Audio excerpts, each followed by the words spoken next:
We are getting word out of Los Angeles that Michael Jackson has been taken to UCLA Medical Center. He was reportedly not breathing when paramedics arrived at his Holmby Hills home. I did everything I could. I did everything humanly possible. That moment stopped the world.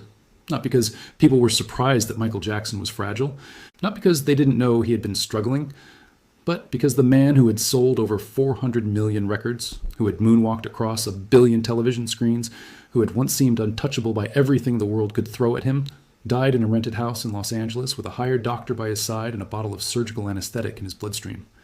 For nearly 5 decades, Michael Jackson had occupied a place in global culture that no entertainer before or since has quite matched. He had been a child star, a solo phenomenon, a tabloid fixture, a punchline, and by the late 2000s, something closer to a myth than a man. People who had never bought one of his albums still knew his silhouette. Children who weren't born when Thriller came out could still recognize the sound of his voice. That kind of fame doesn't behave like normal fame. It compounds. It becomes a kind of weather system that the person at the center of it has to live inside permanently, with no door that leads back outside.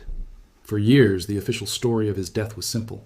Conrad Murray gave Michael Jackson propofol, a powerful drug used in operating theaters to help him sleep. He gave him too much. Michael stopped breathing. Murray panicked. He called 911 too late. Michael died. That was the story. That was what the jury believed. That was what sent Conrad Murray to prison for 4 years. But scientists, toxicologists, and medical investigators have spent the years since 2009 digging deeper. And what they have found does not contradict the verdict, but it reveals something far more disturbing than a simple overdose. It reveals exactly what propofol does to a human body, why it was being used in the first place, what Michael Jackson's final weeks actually looked like, and why the people closest to him watched it happen in real time and said nothing. This is not just the story of how Michael Jackson died.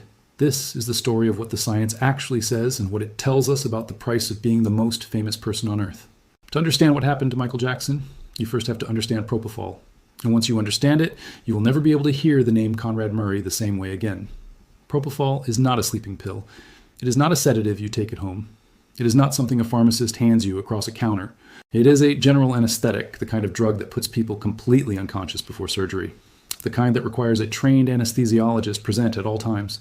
The kind where the margin between the dose that makes you sleep and the dose that stops your breathing is razor thin. Before 2009, propofol was a name known almost exclusively inside hospitals. Anesthesiologists used it because it worked fast and wore off fast useful properties on an operating table where every minute of unconsciousness needs to be tightly controlled. It was never designed, tested, or approved for use as a sleep aid. There was no protocol anywhere in the world for propofol at home every night for sleep. Or what happened in Michael Jackson's bedroom wasn't an extreme version of an existing medical practice. It was something that, by definition, did not exist as a medical practice at all. It works by suppressing your central nervous system. Within seconds of entering the bloodstream, it crosses the blood-brain barrier and shuts down consciousness almost completely.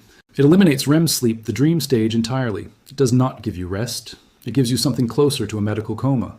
Your body does not recover the way it would from natural sleep. You wake up from propofol the way a computer reboots not refreshed, but simply back on. Medical researchers who reviewed the evidence in Michael Jackson's case described his reported nightly use of propofol in the months before his death not as a sleep aid, but as a form of chemical self-erasure. Michael reportedly told Dr. Murray that he had not slept properly in 60 days. 60 days! And rather than referring him to a sleep specialist, a neurologist, or a psychiatrist rather, than addressing what was clearly a catastrophic medical crisis, Murray connected him to an IV drip of the same drug used to knock patients out for open-heart surgery, night after night, in a bedroom, in a house with no crash cart, no ventilator, no pulse oximeter, and no qualified anesthesiologist. What makes this detail so difficult to absorb is how routine it apparently became. This wasn't framed inside that house as an emergency measure or a last resort reserved for the worst nights. By the accounts that emerged later, it had become a nightly ritual as ordinary in that household as turning off a lamp. The extraordinary had been normalized through repetition until the people closest to it stopped seeing how extraordinary it actually was. The scientific question that investigators spent years answering was not whether propofol killed Michael Jackson. It clearly did. The question was, how exactly did it happen? Because the answer to that question is more precise, more disturbing, and more avoidable than almost anyone realized. The events of June 25, 2009 have been reconstructed by toxicologists and medical examiners in extraordinary detail. Not because it is pleasant to do so, but because the science demands it. Here is what the evidence shows. In the early hours of that morning, Conrad Murray administered a series of sedatives to Michael Jackson, lorazepam first, then midazolam, Both benzodiazepines, drugs that calm the nervous system. Neither worked to put Michael to sleep. According to Murray's own statement to police, Michael lay awake, restless, desperate. He had a 50-city concert tour beginning in weeks. He was reportedly terrified. He had not slept in what felt like forever. So Murray gave him propofol, 25 milligrams, delivered intravenously. Within minutes, Michael Jackson was unconscious. And then Murray left the room. This is the detail that every medical expert who testified at the trial described as indefensible. You do not leave a patient alone under propofol. You do not step out to make a phone call. You do not go to another room. Because propofol does not maintain itself. It wears off. And when it wears off, one of two things happens. The patient wakes up, or their airway becomes compromised and they stop breathing. When Murray returned to the bedroom, the evidence suggests Michael Jackson had already stopped breathing. The exact timeline is disputed. But the window between Murray leaving and Murray calling 911 was conservatively estimated by prosecutors at over an hour. An hour. Think about what an hour means in a medical emergency involving suppressed breathing.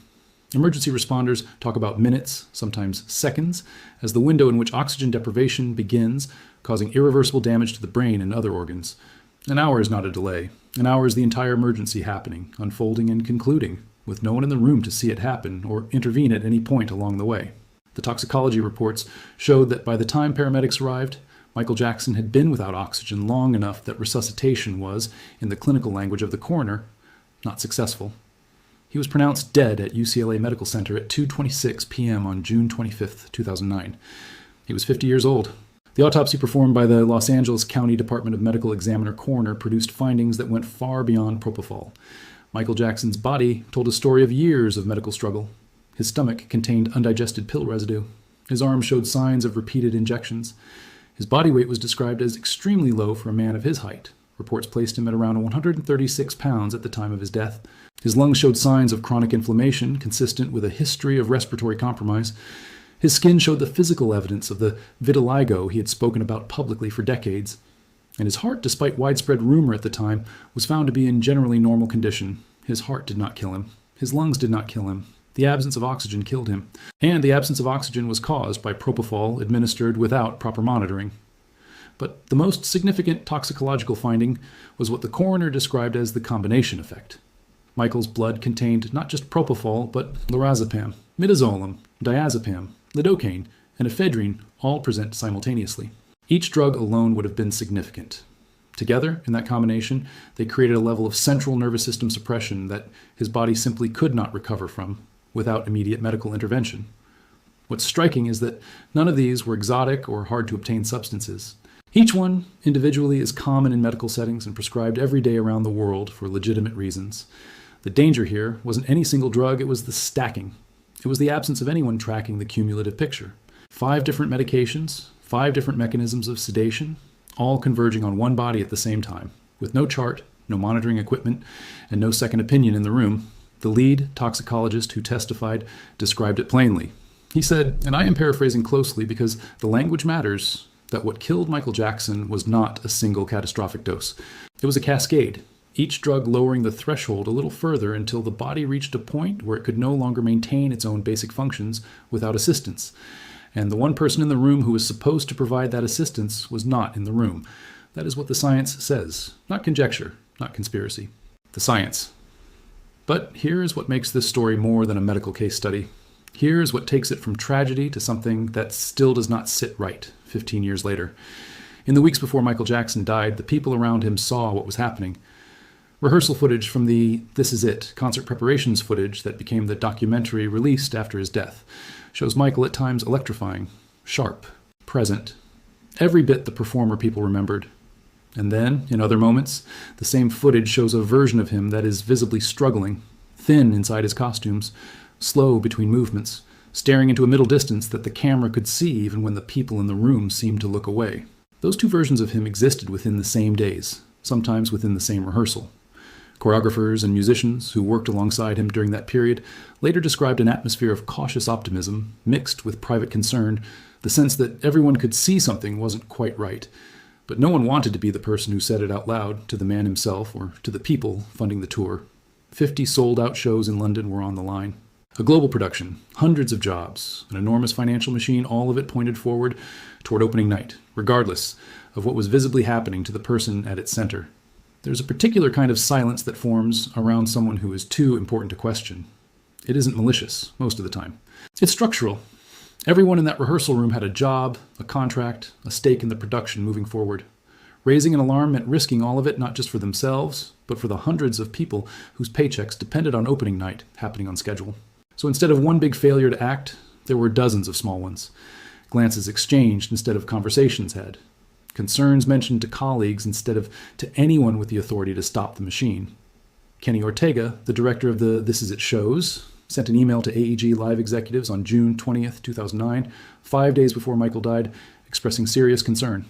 He wrote that Michael had come to rehearsal the night before, looking very lost and remote. He wrote that he believed Michael needed a strong voice in his life and a personal physician. He wrote that he was worried. That email was sent on a Friday. By the following Thursday, Michael Jackson was dead. What makes that email so haunting in retrospect isn't that it was wrong, it's that it was right, and it changed nothing. It sat in an inbox, acknowledged, perhaps discussed, and then the week continued exactly as it had been continuing. Rehearsals went ahead. The schedule held. The thing that needed to happen, someone with authority stepping in, slowing things down, getting Michael real medical help that wasn't tied to keeping him on stage, never happened, because there was no one in that structure whose job it was to prioritize his health over the production. AEG Live later argued they acted appropriately. Murray argued he acted appropriately. And yet the man at the center of all of it, the man everyone claimed to be protecting, the man whose welfare everyone claimed to have at heart, died alone in a bedroom, while a hired doctor was on his phone in the hallway.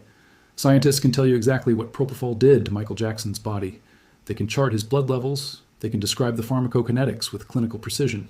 What science cannot fully explain, what no toxicology report can quantify, is why a system of people around one of the most famous human beings who ever lived allowed this to go on for weeks without intervention. That is not a medical question. That is a human one. Conrad Murray was arrested in February 2010 and charged with involuntary manslaughter.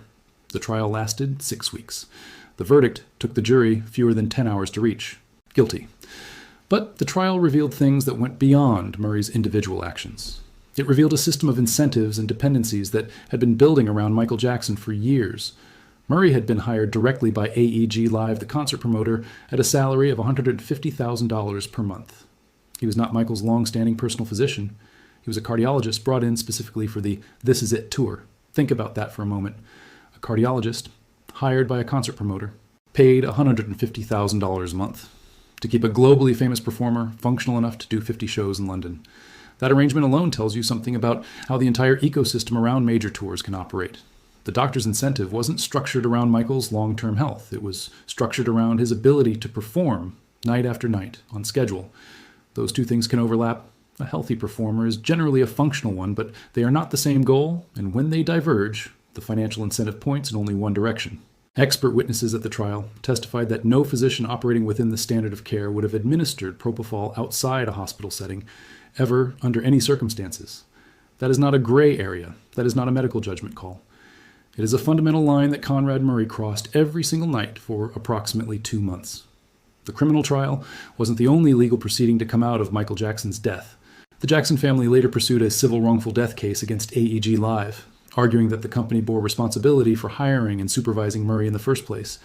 That case put the spotlight less on the individual doctor and more on the structure around him, who hired him, who paid him, who had the power to ask questions about what was happening behind that bedroom door and who chose not to.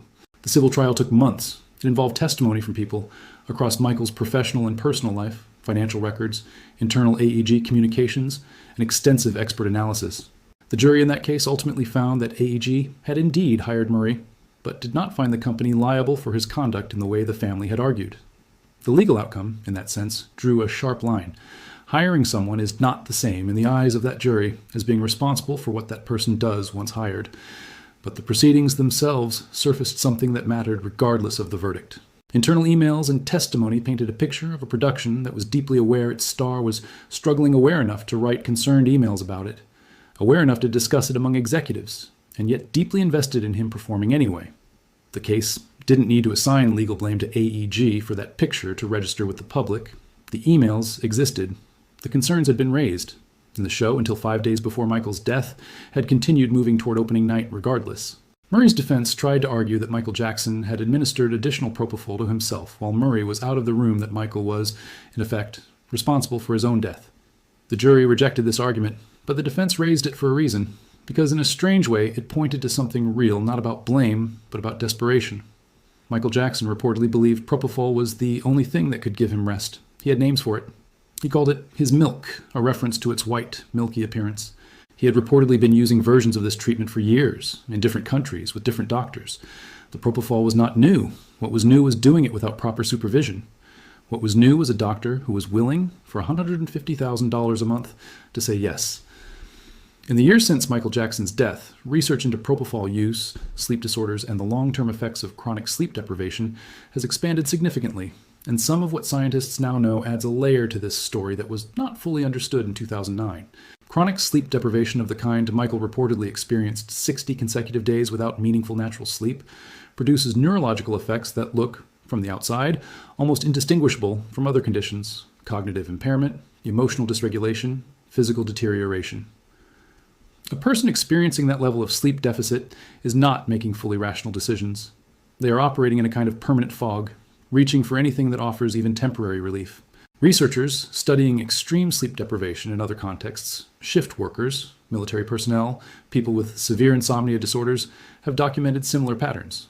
Impaired judgment that the person experiencing it often cannot recognize in themselves. A narrowing of focus onto whatever promises relief in the next few hours, rather than the consequences further down the line.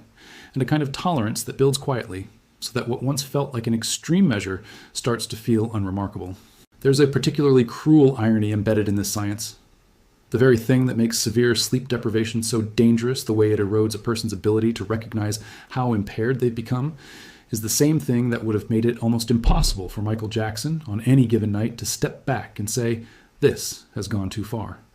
The fog doesn't announce itself. It just becomes the new normal, one night at a time, until normal and dangerous are no longer distinguishable from the inside, which means the question of whether Michael Jackson fully understood what he was asking Murray to do, whether he truly grasped the risk he was accepting, every night he lay down and let a doctor connect him to an IV of surgical anesthetic, is a question that science now says is genuinely complicated. That does not absolve Murray. It does not change the verdict. The legal responsibility was clear, and the jury found it clearly. A trained physician is held to a standard precisely because patients, especially patients in crisis, often cannot make sound judgments about their own care. That's the entire premise of medical ethics. But the science adds a dimension that goes beyond the courtroom. It suggests that what happened to Michael Jackson was not simply a reckless doctor and a compliant patient. It was a human being in genuine medical crisis, reaching for a solution that someone with a medical degree was willing to provide, and that the people who might have stopped it either did not know or did not act in time. What science revealed, in the end, is not a mystery. It is a sequence. It is a chain of decisions and absences and silences that produced an outcome that was, technically speaking, entirely preventable. And that might be the most devastating thing of all. So what do you think? Do you believe the full truth about Michael Jackson's death has ever really been told? Or are there still questions that haven't been answered? Drop your thoughts in the comments below. This is exactly the kind of conversation that needs to happen. If you found this deep dive worth your time, make sure to like the video. It genuinely helps more people find this content. Subscribe if you haven't already, because there is a lot more coming. And turn on notifications so you don't miss the next one. Thank you for watching.